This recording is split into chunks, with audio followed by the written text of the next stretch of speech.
Well, good day, folks. Welcome to the MB Wildman channel. On today's video, we're talking food plots. So I finally broke down, and one of the things that I don't normally do a lot of, I entertain it every year, but I just can't seem to get there in my mind about creating a deer plot, a food plot for deer. So anyway, this year I decided, with the help of my next door neighbor, he was good enough to come down and basically just he used his tiller, right, a big piece of equipment, and he used his disc to cut up the sod, and basically gave me a stretch here that's about, I would say it's about 60, probably 60 yards long, and it's maybe 25 or 30 yards wide in my back field here. So the reason that I just started it real small because I want to see kind of what it does and if it actually works. There's not a lot of deer here. There's never been a lot of deer in the direct vicinity of where I live. I don't know the exact reason. I know some of the reasons. It has to do with over harvest years before I moved in here. But what I'd like is to create a food plot, a sustainable place that the deer can feed. I have no intention, this is not a kill plot by any means. What I want to do is I want to create a spot where deer can come and feel safe and secure, and there's good food for them. Now, you can see that I've got a whole big pasture field here grown up, but it's a lot of goldenrod and it's a lot of, you know, Timothy hay, and I'm sure they eat that, but I want to provide something better for them. So anyway, like I said, this is only sort of episode 1. I'll let you know how it goes. The neighbor just disced it up for me tonight, and then I have this homemade pallet drag deal right here.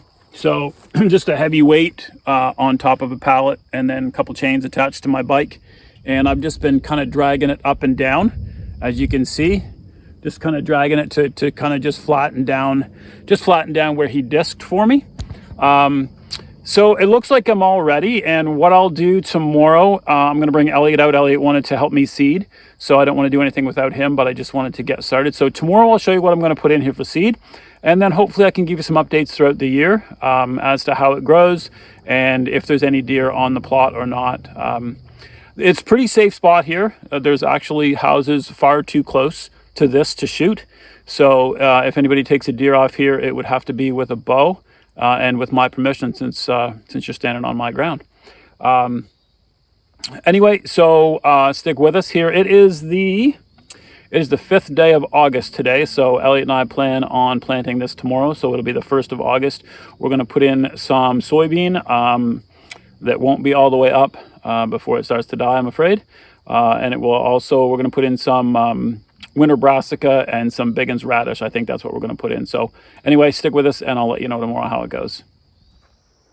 All right, folks. Well, we're back here the next day. It's August 6th, and we're just getting ready to plant the food plot. Elliot and I and Mom are here, and we've decided that we are going to put in, last stand late season brassica, and we're going to put in rack stacker Biggins radish up at the top end, and then we had some soybean left over from the local farmer that we were going to use as well.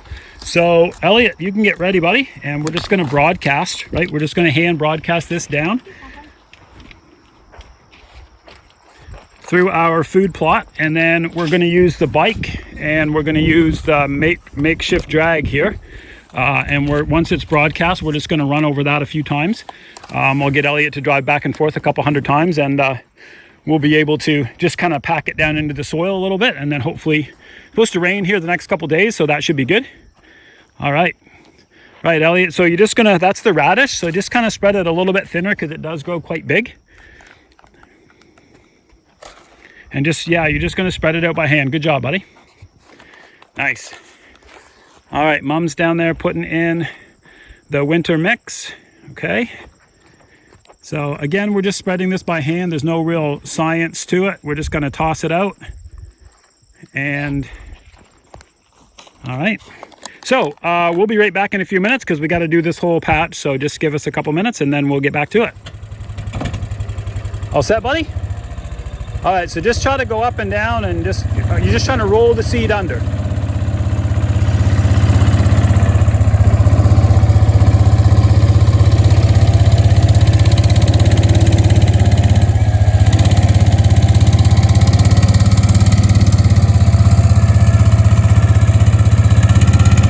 right, so again, folks, I'm not really good at this yet, nor do I ever hope to be, but I'm hoping that we've got, you can see here, we broadcast. So the blue is we've got some soybean in, that's blue.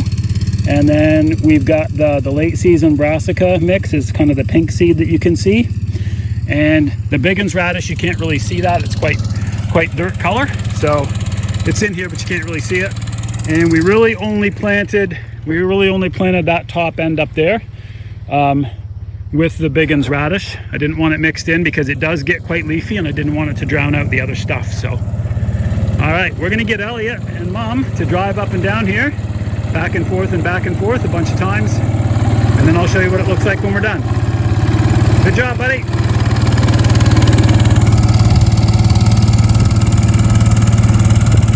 All right, so there we go. So after Elliot's many trips up and back with the bike and the pallet and the weight, we pretty much have this.